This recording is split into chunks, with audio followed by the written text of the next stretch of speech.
Hello दोस्तों, मैं हूं आपका दोस्त अमर और लेकर हाजिर हूं सुबह का करंट अफेयर। तो कैसे हैं आप? और चलिए स्टार्ट करते हैं आज की क्लास। तो दोस्तों, आज की सबसे पहली न्यूज़ है अंतर्राष्ट्रीय न्यूज़। तो अंतर्राष्ट्रीय न्यूज़ क्या है? फ्रांस के खिलाफ बांग्लादेश में हुआ जोरदार प्रदर्शन। दोस्तों, फ्रांस के खिलाफ बांग्लादेश में हुआ जोरदार प्रदर्शन। तो चलिए क्या है पूरा मामला देखते हैं। दोस्तों, ढाका में 10,000 से अधिक लोगों ने किया है जोरदार प्रदर्शन। कई अन्य मुस्लिम देशों ने फ्रांस के प्रेसिडेंट की कड़ी आलोचना की है। तो चलिए दोस्तों देखते हैं क्या है पूरा मामला, आखिर क्यों लोग आलोचना कर रहे हैं। देखिए, पैगंबर मोहम्मद साहब के कार्टून विवाद में मुस्लिम देशों और फ्रांस के बीच मतभेद गंभीर रूप लेता जा रहा है। मुस्लिम देशों की सबसे ज़्यादा आपत्ति फ्रांसीसी प्रेसिडेंट इमैनुअल मैक्रों के उस बयान पर है जिसमें उन्होंने कहा था कि इस्लाम संकट में है। इस बीच पैगंबर ने कार्टून के प्रदर्शन के विरोध में बांग्लादेश की राजधानी ढाका में एक इस्लामिक समूह के लगभग 10,000 लोगों ने जुलूस निकाला और दुनिया भर के मुसलमानों से फ्रांसीसी उत्पादों का बहिष्कार करने का आग्रह किया। तो दोस्तों, क्या है मामला? चलिए पूरा मामला तस्वीर से देखते हैं। मुस्लिम बहुल बांग्लादेश में इस्लामिक कानून लागू करने की वकालत करने वाले एक समूह इस्लामिक आंदोलन बांग्लादेश के प्रदर्शनकारी बैनर और तख्तियों को लिए हुए इसमें दुनिया के सभी मुसलमान एकजुट हो जाओ और फ्रांस का बहिष्कार करो लिखा था। प्रदर्शनकारी फ्रांस के प्रेसिडेंट इमैनुअल मैक्रों की तस्वीर का एक बड़ा कटआउट भी लाए थे जिसमें उनके तस्वीर के ऊपर जूतों की माला पहनाई गई थी। हाँ दोस्तों, फ्रांस के प्रेसिडेंट इमैनुअल मैक्रों के तस्वीर पर जूतों की माला पहनाई गई थी जिसमें उन्होंने पैगंबर मोहम्मद साहब का कार्टून के प्रकाशन की निंदा की है। तो दोस्तों, तुर्की ने भी ललकारा फ्रांस को। तो इस आंदोलन में तुर्की भी कूद गया। तुर्की के प्रेसिडेंट तैयब रेसेप एर्दोगन, ये तुर्की के प्रेसिडेंट हैं। दोस्तों, नाम ध्यान से, क्योंकि यही चीज़ें पूछी जाती हैं एग्ज़ाम में। तुर्की के प्रेसिडेंट हैं तैयब रेसेप एर्दोगन ने भी फ्रांसीसी प्रेसिडेंट की बयान की आलोचना की और कहा कि फ्रांसीसी के मानसिक जांच की ज़रूरत है। फ्रांसीसी प्रेसिडेंट के इस बयान की दुनिया भर के मुस्लिम देशों में आलोचना की जा रही है। इसमें सऊदी अरब और ईरान भी शामिल है जो तुर्की के विरोधी माने जाते हैं। लेकिन मलेशिया ने कहा है कि वह मुस्लिमों के प्रति खुलेआम बढ़ती आक्रामकता से बहुत चिंतित है। पाकिस्तान ने भी फ्रांस की कड़ी निंदा की है। तो इस तरह आप देख सकते हैं कि किस कारण यह विवाद बढ़ता ही बढ़ता जा रहा है। और ये भी देख लेते हैं कि किस कारण बढ़ा ये विवाद। फ्रांस धार्मिक व्यंग्य को अभिव्यक्ति की स्वतंत्रता के अंतर्गत आने वाली चीज़ों में से एक मानता है, जबकि कई मुसलमान पैगंबर पर किसी भी कथित व्यंग्य को गंभीर अपराध मानते हैं। इस्लामी आंदोलन के प्रमुख रेजाउन ने फ्रांस से फैमिली पर विचार करने का कहा है। उधर फ्रांस के जो प्रेसिडेंट है इमैनुअल मैक्रों, तो देखो दोस्तों, बात यह है कि जो फ्रांस है वहाँ पे धार्मिक व्यंग्य को अभिव्यक्ति की स्वतंत्रता के अंतर्गत माना जाता है। यानी धार्मिक व्यंग्य भी अगर वहाँ पे आप करेंगे तो वो आपकी अभिव्यक्ति की स्वतंत्रता मानी जाती है। तो क्या बात है। तो इसी कारण वहाँ के पैगंबर मोहम्मद साहब पे धार्मिक व्यंग्य किया गया। तो जब पैगंबर मोहम्मद साहब पे धार्मिक व्यंग्य किया गया तो मुस्लिम देश तो नाराज़ होंगे ही, सीधी सी मैटर है। तो दोस्तों, ये थी पहली खबर। चलिए अब बढ़ते हैं नेक्स्ट खबर पर। दोस्तों, अगली खबर है कोरोना से ही। हाँ दोस्तों, कोरोना का कहर जारी है। जैसा कि लोग बात कर रहे हैं कि कोरोना चला गया, लेकिन कहीं देखता नज़र नहीं आ रहा है। कोरोना का कहर दस्तूर जारी है। तो दोस्तों, यह न्यूज़ कोरोना से ही है और ये अंतर्राष्ट्रीय न्यूज़ है। फ्रांस और जर्मनी में लॉकडाउन की तैयारी। दोस्तों, ये जो देश हैं फ्रांस और जर्मनी यूरोपीय महाद्वीप के देश हैं और यहाँ पर लॉकडाउन की फिर से तैयारी होने जा रही है। तो चलिए देखते हैं पूरी खबर। आपको पता है फ्रांस की राजधानी पेरिस है, तो ध्यान से रखिएगा। तो चलिए, कोरोना महामारी की चपेट में आया फ्रांस और जर्मनी में फिर लॉकडाउन लगने की तैयारी की जा रही है। इन दोनों यूरोपीय देशों में तेज गति से संक्रमण बढ़ रहा है। फ्रांसीसी राष्ट्रपति इमैनुअल मैक्रो महामारी को लेकर राष्ट्र को संबोधित करेंगे। उधर जर्मनी की चांसलर एंजेला मार्केल भी प्रांतों के प्रमुखों के साथ रेस्तरां और बार को बंद करने के मसले पर बातचीत करेंगी। तो दोस्तों, इन दोनों देशों में काफ़ी तेज़ी से संक्रमण बढ़ रहा है। चलिए रुख करेंगे अगली खबर। दोस्तों, अगली खबर पे जाने से पहले हम ये बात ज़रूर देख लेते हैं कि जो भी चीज़ बताई जा रही है उसमें हमारे एग्ज़ाम में क्या पूछा जाएगा। तो जैसे यह न्यूज़ बताई गई तो यहाँ तो सबसे पहले फ्रांस की राजधानी आपको ध्यान रखना है पेरिस है और जर्मनी की राजधानी बर्लिन। ये दोनों चीज़ें तो बिल्कुल याद रखना है। और फ्रांस के राष्ट्रपति इमैनुअल मैक्रो, इसको भी ध्यान रखना है, और जर्मनी की चांसलर एंजेला मर्केल। तो इन सब चीज़ों को ध्यान में रखना है क्योंकि एग्ज़ाम की दृष्टि से ये चीज़ें काफ़ी महत्वपूर्ण हैं। चलिए फिर देखते हैं अगली खबर। दोस्तों, अगली खबर फिर कोरोना से ही है और यह हमारे स्वास्थ्य से जुड़ा मैटर है। तो चलिए देख लेते हैं क्या है पूरी बात। दोस्तों, विटामिन डी की कमी खतरनाक हो सकती है कोविड-19 में।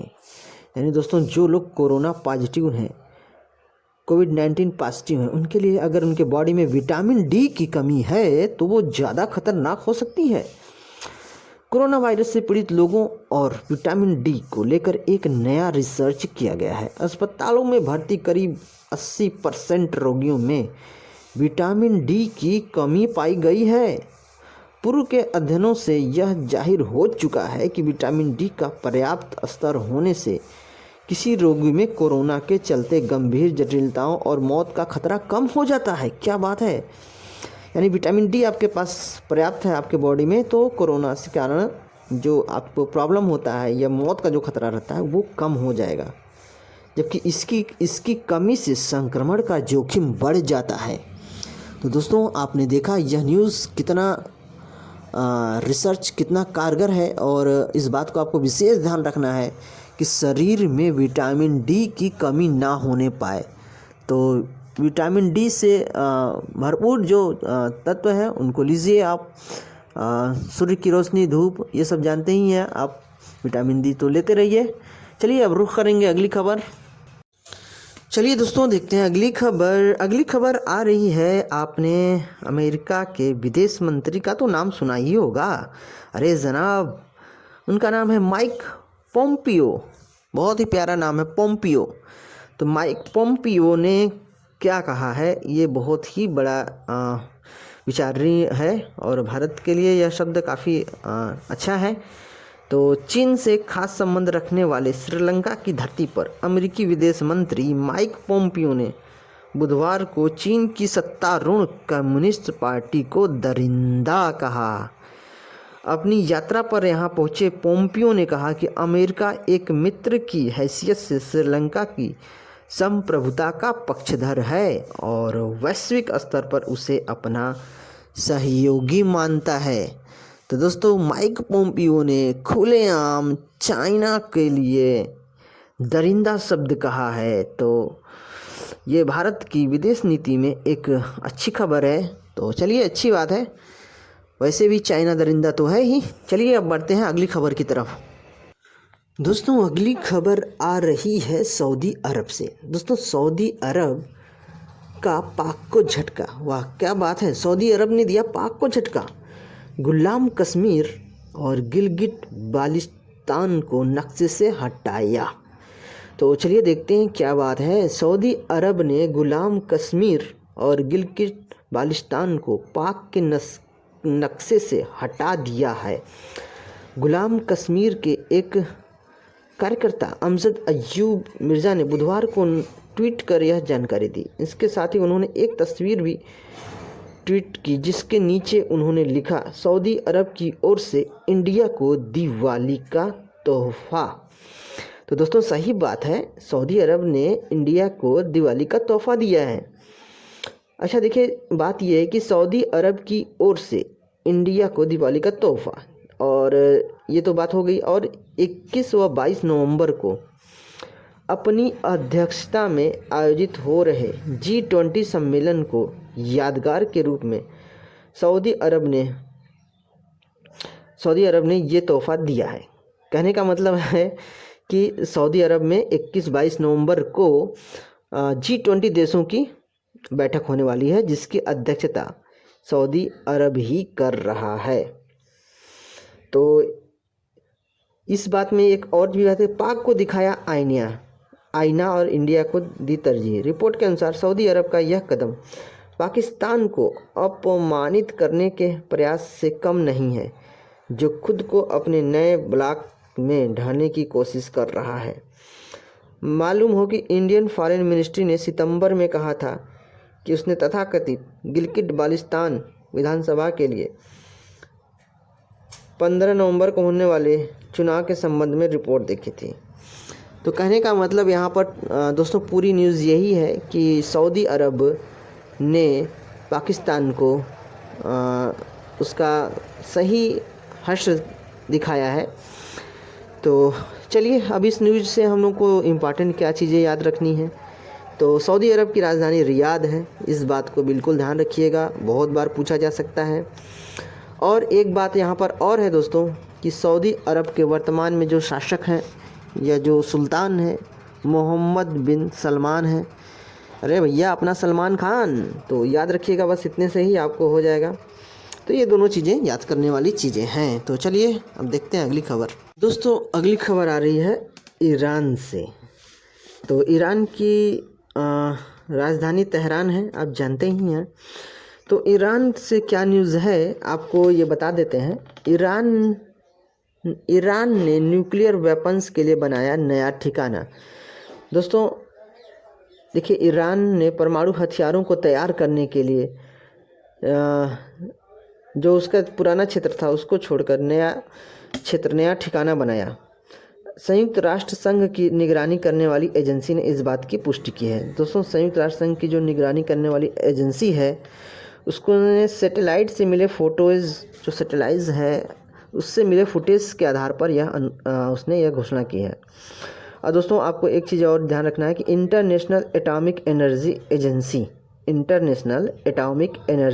एजेंसी के प्रमुख राफेल ग्रोसी, ये नाम ध्यान रखिएगा, राफेल ग्रोसी ने यह न्यूज़ की पुष्टि की है। तो दोस्तों यूरेनियम भी भारी तादाद में इकट्ठा कर रहा है ईरान, तो ये बात है। अब यहाँ से आपको क्या ध्यान रखने योग्य बातें हैं। तो पहले तो आप देखिए ईरान की राजधानी तेहरान। दोस्तों ईरान के जो राष्ट्रपति हैं वर्तमान में, प्रेसिडेंट हैं, वो हैं हसन रूहानी। तो इन चीज़ों को ध्यान रखना है। और एक चीज़ ये कि एटॉमिक एनर्जी एजेंसी के प्रमुख राफेल ग्रोसी, ये नाम भी याद रखना है। तो चलिए अब रुख करेंगे अगली खबर। दोस्तों अगली खबर पर रुख करेंगे। अगली खबर है, आपने जैसा कि केंद्र सरकार ने मंगलवार को एक नोटिफिकेशन जारी किया है। इसके मुताबिक देश के किसी भी हिस्से में रहने वाला भारतीय अब जम्मू और कश्मीर के साथ ही लद्दाख में भी ज़मीन खरीद सकता है। तो दोस्तों आपने सही सुना कि जम्मू और कश्मीर के साथ साथ ही आप लद्दाख में भी ज़मीन खरीद सकते हैं। इससे पहले सिर्फ अस्थायी निवासियों को ही यह अधिकार मिला हुआ था। हालांकि पिछले साल जम्मू और कश्मीर से आर्टिकल 370 हटाकर उसे 2 केंद्र शासित प्रदेशों में बांटने के बाद हालात बदले हैं। इस ताज़ा खबर के चलते कुछ लोगों के मन में यह सवाल ज़रूर आ रहा होगा कि अब भी नॉर्थ ईस्ट के राज्यों और हिमाचल प्रदेश में क्यों हर भारतीय को ज़मीन खरीदने का अधिकार नहीं है।